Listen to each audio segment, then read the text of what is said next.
I suggest we welcome President and CEO of Takeda Pharmaceuticals, Christoph Weber,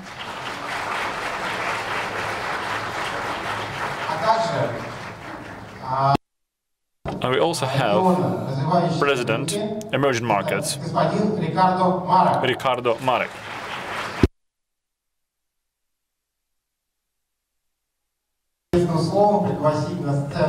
Let me give the floor to Russia and CS General Director Andrei Potapov.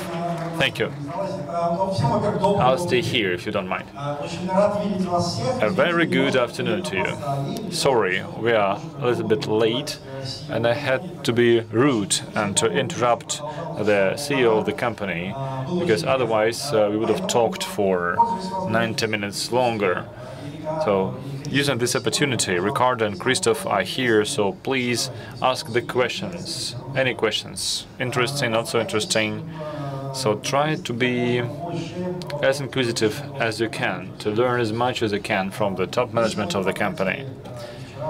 Yesterday and today we have been communicating quite actively, and we see that there are many more things to discuss.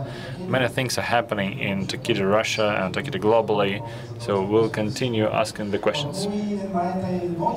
On this note, Christoph, you're welcome to the stage. Thank you, Andrei, and good afternoon, everyone. It's a really great pleasure to be back in Russia. It's my annual meeting here, and it's really always a great pleasure to be back. So yesterday, I had the Foreign Investment Advisory Council meeting with the Russian government, and this is chaired by Medvedev, the Prime Minister. And I have to say that the tone was very positive and optimistic this year, because everybody sees that the economy in Russia is going better, and it's across all sectors. So we were about 35 companies, global companies, invited to interact with the government. And there was the energy, food sectors, healthcare. And overall, I think that everybody feels that the economy is regrowing after a dip in the last few years. So the tone was actually very optimistic, and it's I really do feel also when I see the interaction with the Russian government that this government is very pro-business, so it's really trying to listen to companies and understand what are the issues in order to make the Russian economy more competitive. And so I think it was a very optimistic tone this year, more positive than last year, for example, when I attended. Regarding healthcare, it's interesting, this type of discussion, because all the other sectors, usually they ask for less tax, more freedom to import, to operate, more flexibility in order to be more competitive. And when it comes to healthcare, we have also, of course, this need to operate in a very pro-business environment and to be as flexible as possible. But what is very specific to our sector is that, of course, many of our medicine drugs are reimbursed by the government. And so we need tax as well to pay for medicine and to pay for drugs, which doesn't exist for other sectors. So we had this debate also yesterday about reimbursement, about reward for innovation, and how the government will progressively reimburse more product in the future. And there is this willingness, there is clearly this willingness from the Russian government to reimburse better medicine in the future and to improve healthcare in Russia. So it was a very interesting debate on the criteria, the speed, and we can discuss further if you have questions on that. Today we had a discussion about how Takeda is doing, and I want to congratulate you for how the year is progressing. I think so far the results in Russia are really excellent, so congratulations. I think you are growing very well. And what is always striking when I see your business in Russia is how comprehensive this business is. I mean, we don't have so many countries where we have OTC product, established product, primary care product, and also more and more also specialty product in oncology, in IBD. So I think this is a great complexity, but you are managing it very well. I'm always also impressed by the strength of the leadership team in Russia, led by Andrei. So again, congratulations. I think we are seeing a very good performance this year. It was true the year before. And the market is also growing slightly faster.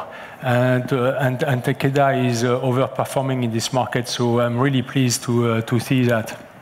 I'll say a few words about Takeda overall, and then I will be very happy to open to questions. So, as you know, Takeda is very much focusing on R&D. We invest a lot in research and development to discover new medicine, and we have decided to focus on GI, on 3 therapy areas plus vaccines. So GI, oncology, CNS, and vaccines. And we have made very significant change in R&D. I think it has not been so much perceived by many employees, but the change that we have made in R&D in the last 2 years have been really enormous. Many employees have been impacted. We have changed completely the way we conduct research in order to increase our productivity for the future. How did we change the way we conduct research? We have decided first to focus on a few therapy areas, and the choice was not easy, and we selected GI, oncology, CNS. We have also some vaccines in development. Another change that we have made is that we have specialized our research site. So in the past, research in oncology, for example, was done pretty much on all our sites. So our team were very scattered across the world. But it's very difficult to be creative if you have teams all over the world. So we decided to specialize our site. So for example, our research, CNS research is done in one site now. And this is a site which will be specialized on CNS. And then the last thing, which is a big change, is that we are not only doing research internally, but we are partnering a lot. So when we see an opportunity, when we see a new target, and we don't have necessarily internally the best capability to develop a new medicine, a new drugs against this target, we find a partner. And in the last 18 months, we did 50 partnerships in R&D with 50 different companies or academia. And I'm saying that because I think that the level of science is very strong in Russia, so I hope that we'll have more partnership as well in terms of research and development in the future in Russia. At the moment, the majority of the partnership that we have done are in the United States. So R&D is very important because, of course, we need new product in order to be successful in the long term, and we need new, very innovative product because many governments will only accept to reimburse truly innovative medicine. Because many healthcare systems are under financial pressure. Russia is also another example, and so governments are more selective. They will reimburse product only if they are truly innovative. So we are raising the bar as well in order to respond to that environment. So that's something which is very important. So that's one point I wanted to share with you on R&D. We will share with you our first semester result now in less than 2 weeks, so you will see. But overall, we are progressing well during this year. We have different growth rate, but we are doing a good year overall. So I'm very pleased with the way the year is progressing, not only in emerging market, but in Europe, US, and Japan as well. So I think we are on track to deliver a good performance this year. And of course, in the long term, we will rely a lot on R&D. So that's the update I wanted to share with you, but I'm sure we can cover a lot of different topics through the questions that you will ask. Thank you very much. Thank you.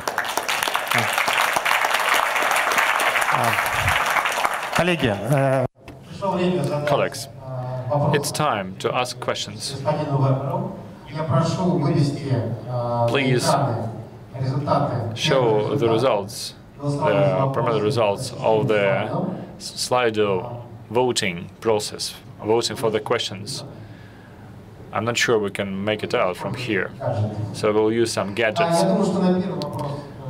So, the first question to be asked of Mr. Weber.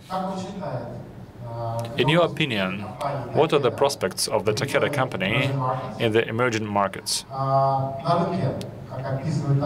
As the author says, this market has a low share of originators, a big OTC segment, and you can see that investment into trade marketing is growing there. Thank you. Great question. So at Takeda, we are very committed to emerging markets.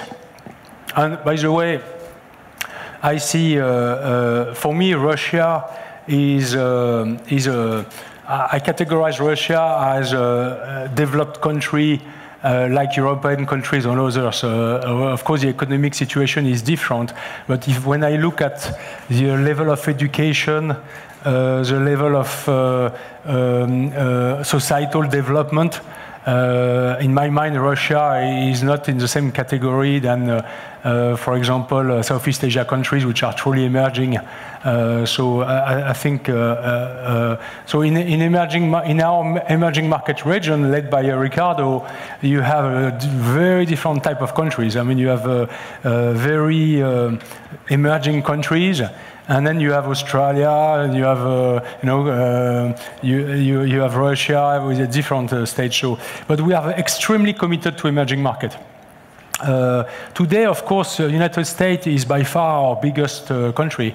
Around 40% of our profit is coming from US. So it's a very, very significant country. But in the long term, it's clear in my mind that emerging market will be the most important regions. Why? Because there are 6 billion people living in emerging market and 350 million in the United States. So I think it will be very short-term focus to say, well, let's focus on, for example, US and Europe and not invest in emerging market will be a big mistake for the long term. Now, in emerging market, our portfolio is very complex, much more complex than in Europe or United States.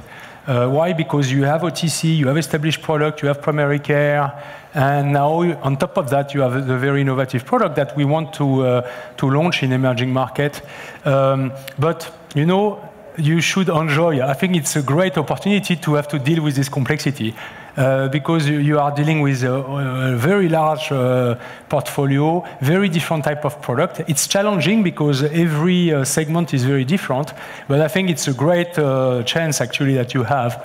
Whereas if I look at Europe, for example, they don't have, I mean, in some countries they have OTC, but overall in Europe, if you go to Germany, they have oncology IBD basically, and it's very focused. It's very important, it's very successful, but the complexity is very different. So we are very, very committed to emerging market for the long term.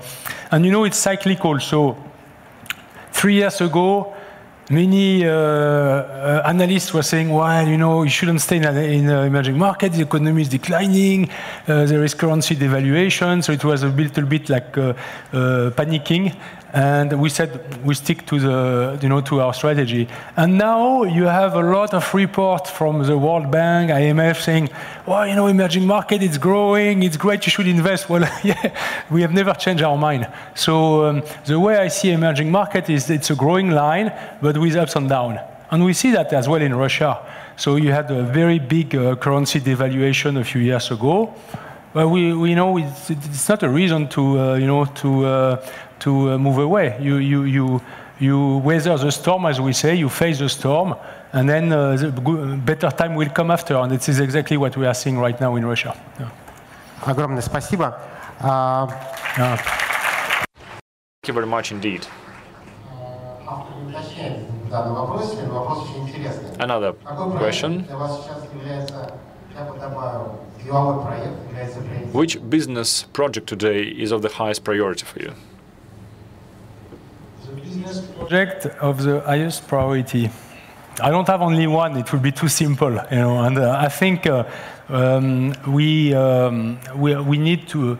I mean, in my job. And first, I have a very good team, a very strong team with the Takeda executive team with 14 members, so it's quite a large team. And that's when you have a very good team like that, you can have a stronger bandwidth, so you can go after many projects at the same time. I mentioned R&D. R&D is very critical to our long-term future, no doubt. So I've supported a lot Andy to do this R&D transformation, which has been very significant. Now we are in a different stage because most of the heavy lifting has been done, and so I think that we will now have to be a bit more patient on the R&D, but it's very critical. Takeda R&D productivity has been very poor in the last 20 years, very, very poor, and so the last truly innovative product that Takeda discovered and developed by itself is Actos, which was discovered in the late 80s. So we need to do better in R&D. So that's on top of my mind. Now, of course, I am also focusing a lot on the success of our new product that we are launching across the world. So now at Takeda, we have a couple of global brands, which we didn't have before. So as part of our strategy, what we are seeing is that in GI, oncology, CNS, we are bringing new innovative products, and we want these products to be successful everywhere, which is relatively new in Takeda. And that's why in Russia, for example, you are launching Ninlaro and Entyvio, you have Adcetris. And success is very important for these products because when you are successful at the global level, with a product like Entyvio, it can become very material for the company very quickly. So Entyvio, for example, will reach close to $2 billion of sales this year, 3 years after launch. And this is a product which is highly profitable. So you can quite rapidly impact very significantly the company when you are successful with this type of product, when they are very innovative. A third focus that we are having at the moment is managing well our margin. Takeda margin have been traditionally, for a long term, quite low compared to our peer. So we are making effort to improve progressively our margin. And so looking at our cost base, looking at the way we operate, in order to progressively improve our margin. That's just a few examples of our focus. Огромное спасибо. Thank you. I believe there are some questions from the audience, aren't there? Okay, let's go to the Slido again. You have no question in the audience? I ask, I give them the chance every time, but come on, here we are. Yeah, it's over there. Oh, Dmitry. No, because the Slido is not an excuse not to raise your hand. It's too easy. Christoph again. You mentioned that R&D is crucial for long-term success, and we all know that there is a global R&D transformation right now. From CEO perspectives, what are the first positive signs that you could mention? First positive example that this transformation is going in the right way? Yeah, I think few signs. One is that we are very clear that the assets that we kept in our pipeline, I think we have been much more stringent on the asset selection. So we used to keep a lot of products which we knew from the start that they will be not very innovative, and we have cleaned up our pipeline a lot. So I prefer to have less product but truly innovative then many of them are a bit shaky or not very innovative. So that's our internal view. I think there is a great marker of the fact that we are changing perception is a number of partnerships. Because something you have in mind is that when a biotech company has a great asset, or what they think is they have a great asset, let's say in oncology, usually these companies are funded for a few years, but they don't have indefinite funding, one. Two, they can, if the asset is really attractive, they can partner with many companies in the field of oncology. And therefore, they pick and choose. And they partner with companies which they believe have the right strategic intent, the right partnership mentality, and the right expertise. So it's a good marker to say, okay, how many companies are actually accepting to partner with Takeda? Because these companies, for them, it's life or death. So they will succeed or they will fail with these partners, or they are very picky.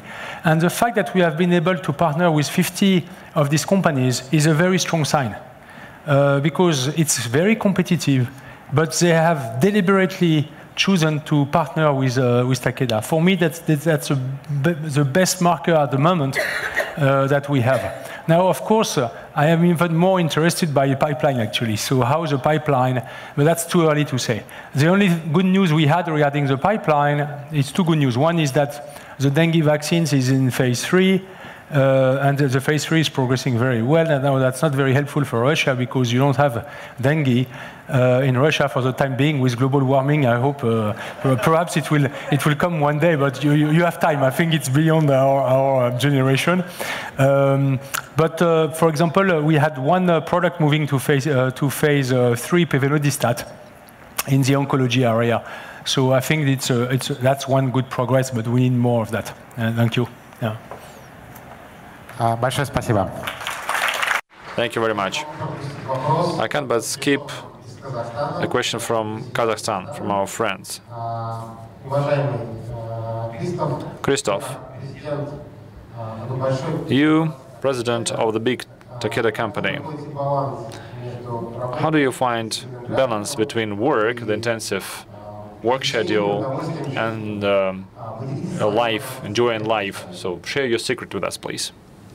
Well, I don't have any secret. I'm not sure even if I am a role model, honestly. So my only advice I will share with you is you need to manage your work-life balance, basically. No, but sometimes we are dragged into an unbalanced situation without necessarily sort of managing it proactively. So my only advice is that be mindful about that and don't let manage your balance as well as possible. Find your own tips. Depends on your family situation, and but I think for the long term, it's in the benefit of everybody to have our employees having the good work-life balance, because otherwise you have too much burnout. And my experience is that if there is not a good work-life balance, then somehow people have the feeling that they give too much to the company. And if people suffer because of that, it's not good. So I think it's very important to manage it. So I think then it's a question of it's personal, and you need to have enough time to switch off. One tip I was sharing, I had a discussion with a number of employees earlier today, and one tip I'm using, which is very basic, is that I'm not sleeping with my phone just near me, because otherwise I find that stressful. So I leave the phone far away. People know how to reach me if it's really urgent. I mean, little tips like that. I think we are in the world of 24 hours, 7, mail all the time, and it's fine, but it can be quite stressful and tiring. So you need to find your way of switching off, basically. Огромное спасибо. Thank you very much.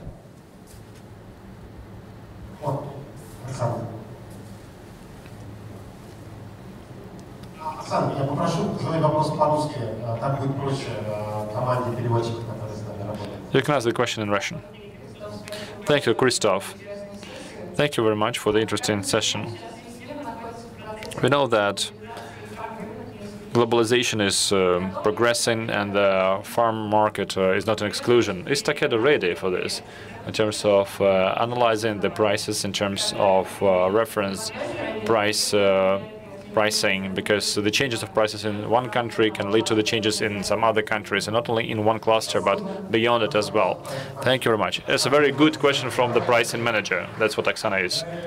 So, you know, I think that, I mean, we are very mindful about the price situation and discussion, and we know that there is a lot of reference pricing going on. I will say that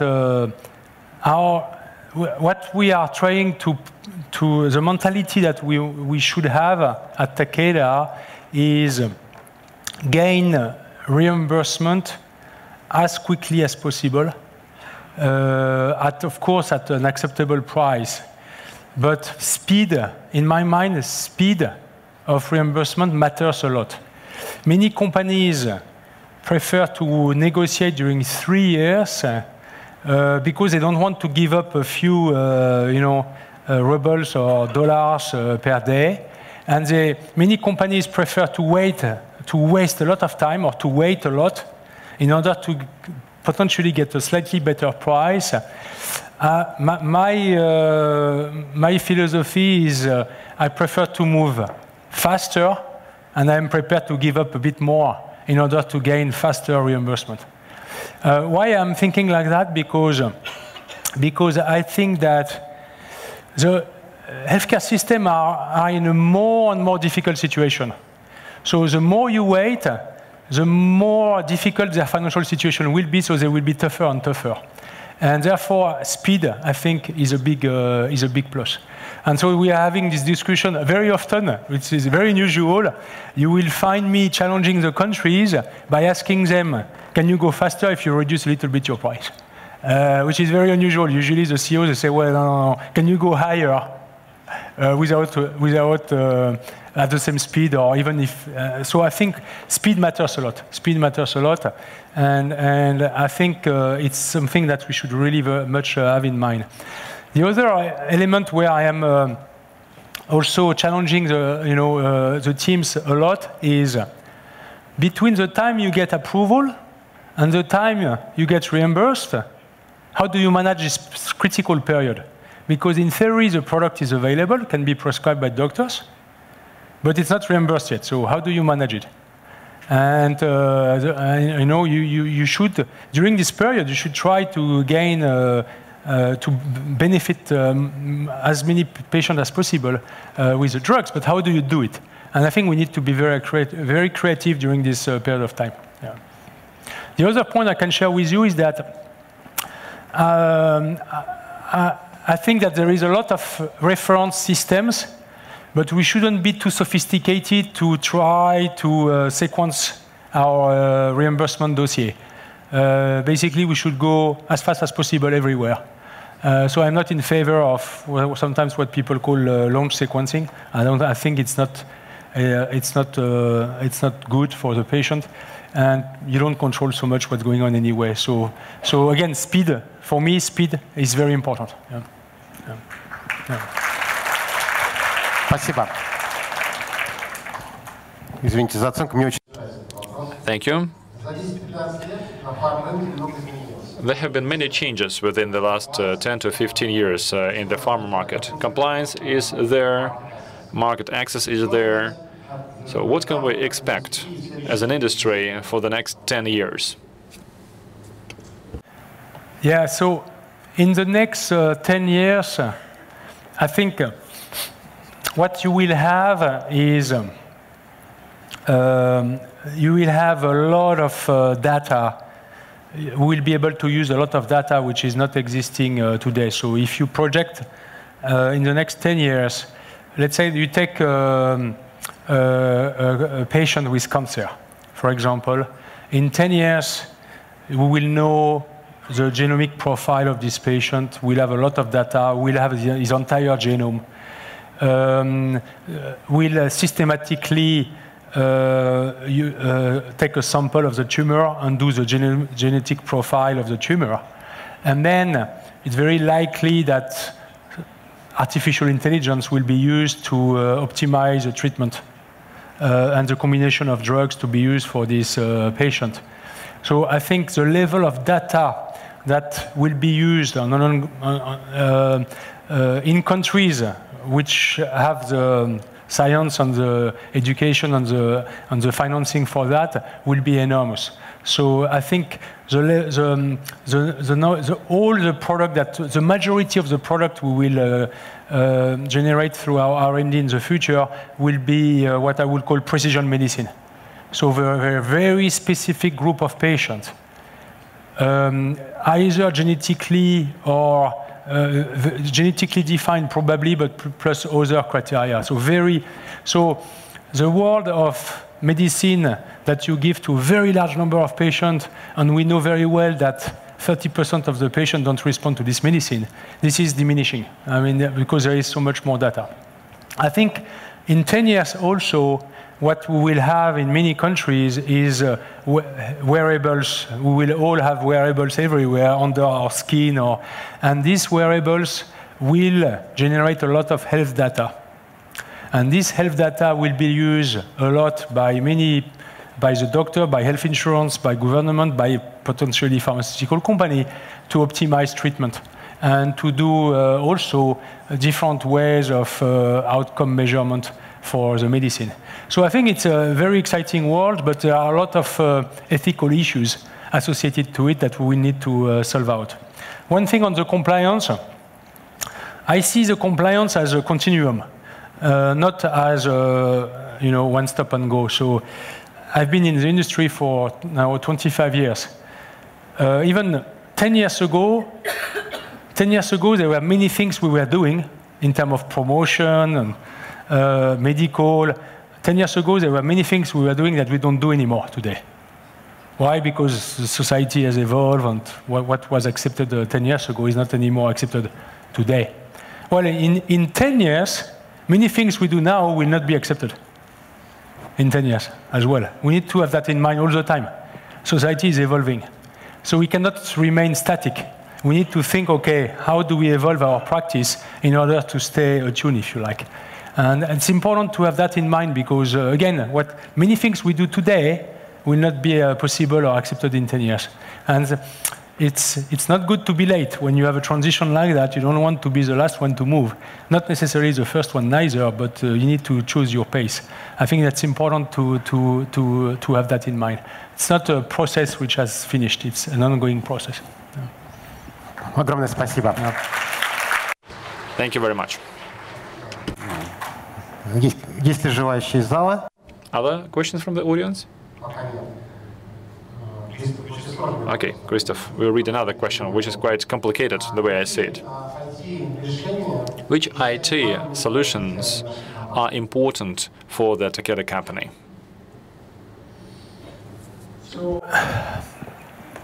So first, I would say that our IT situation is not very good at Takeda.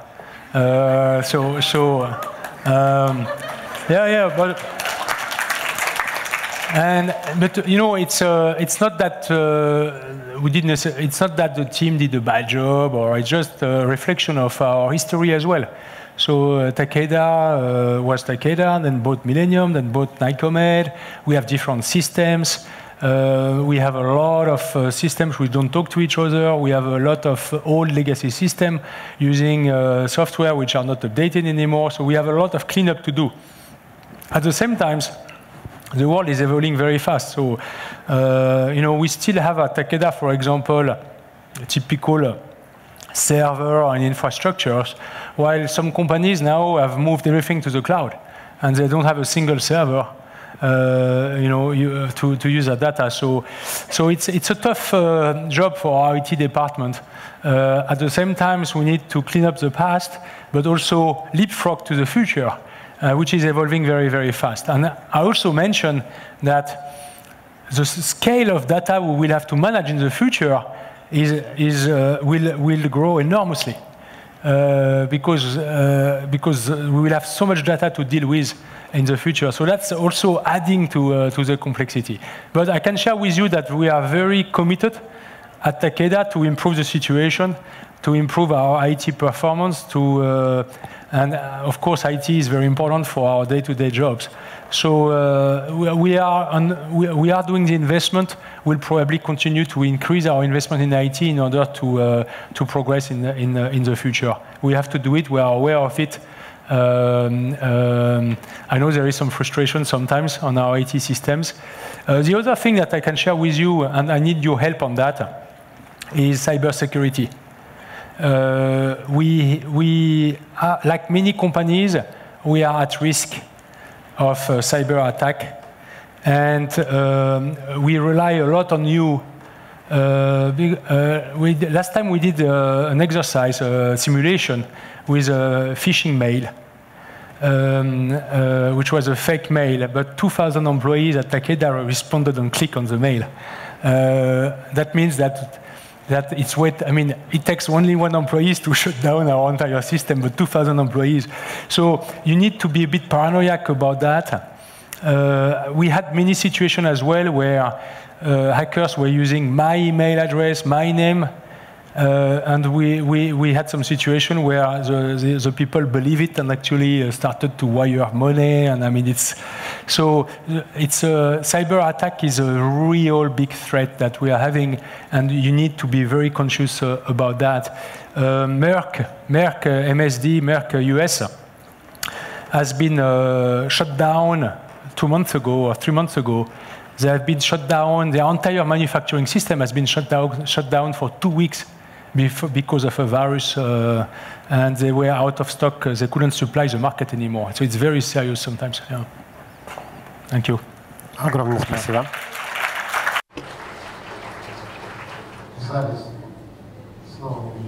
Any questions from the audience?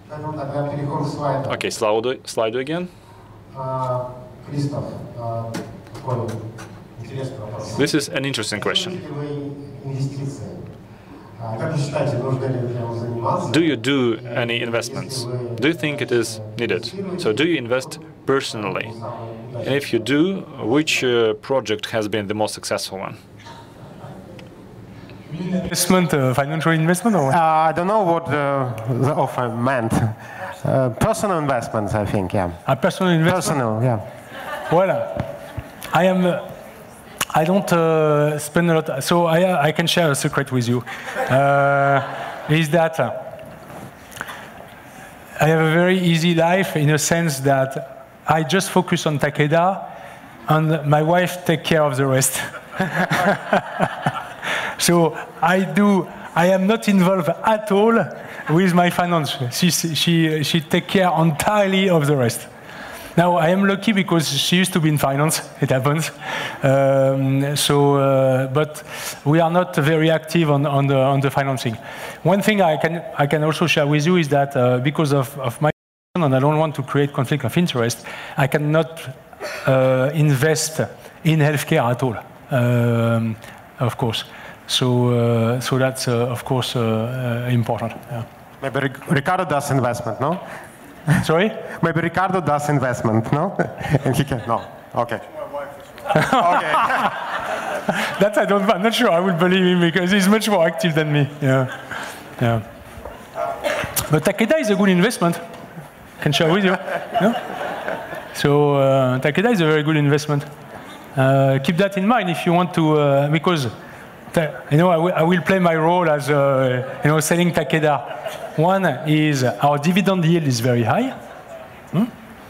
So now our share price has increased a lot, but our dividend yield is still 2-3%. So it's very high actually compared to our peers. And the outlook has been good. So Takeda is, I think, a very good investment.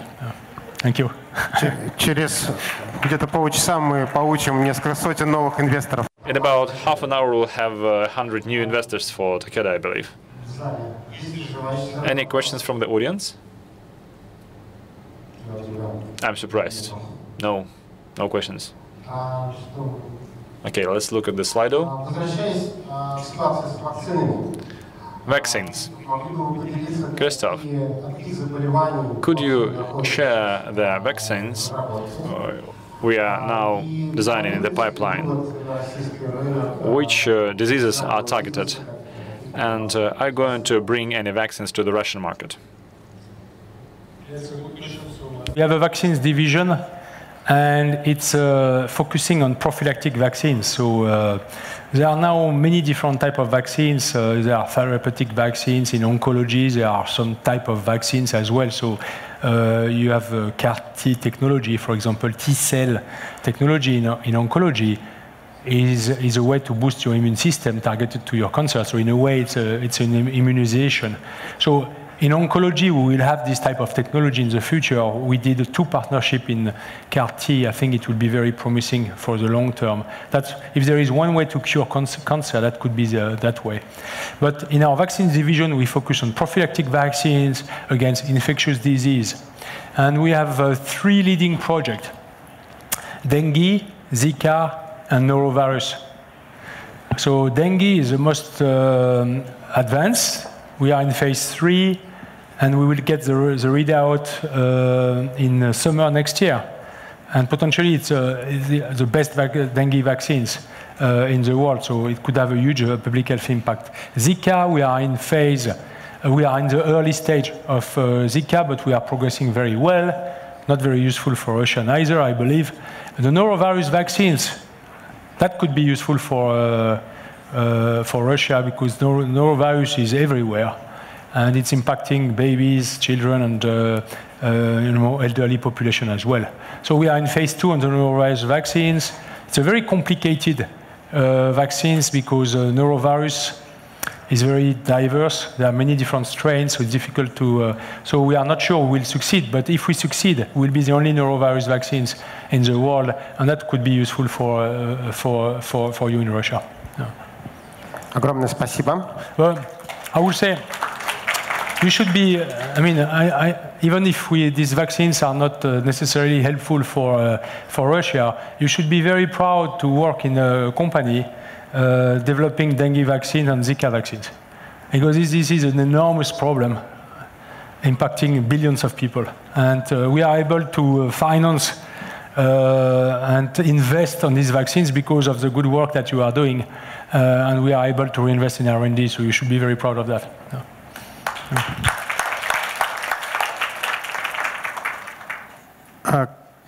Зал. Зал очень спокойный. Сегодня очень спокойный, тихий зал. We can see the audience today is very quiet. Christoph, some advice to me and to the audience. How to become a CEO? Which would be your recommendations?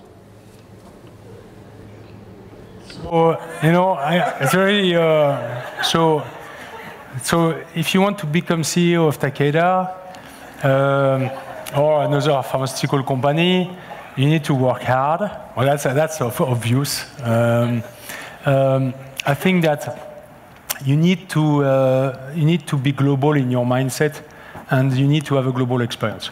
And so you can be very successful in your career without having an international experience. But I think in a company like Takeda, if you want to become CEO, you need to make the investment and accept to work in different countries in order to understand better the world, the culture, and you develop, by doing that, you develop your ability to work in very different environments with different type of people. You need to be a good leader, meaning what is, I mean, we have plenty of definition of being a good leader, but here I take the opportunity to remind you about our leadership behavior of Takeda, which are inspire and engage your team. So, you know, take the time to motivate your team, inspire, engage them, spend some time with your team. That's, you know, a very important leadership behavior in our mind. You need always to think about, of course, your business, but also step back and think about the benefit of the company. Enterprise, we call that enterprise leadership. So you know, it's always important to have the big picture in mind. And then a third key leadership behavior that is very important for us to be successful is to develop people and talent. And a leader, I often say that a leader is as strong as his team or her team. Weak team, weak leader. Strong team, strong leader. And so the leader defines his success through the success of his team. So there is a generosity element in that, which I think is very important. You don't need to, in my view, you don't need to be obsessed by becoming CEO. Just be ambitious, be curious, work hard, eventually one day you will say, but perhaps I could become CEO, but it arrives. I don't believe when you are 25 years old, you say, well, I will become CEO. I don't believe into that. I think it's a process and an evolution which come later, especially in big companies like ours. Thank you for the question. Огромное спасибо. Очередь желающих получить международный опыт. Зал. Вот, отлично, спасибо большое.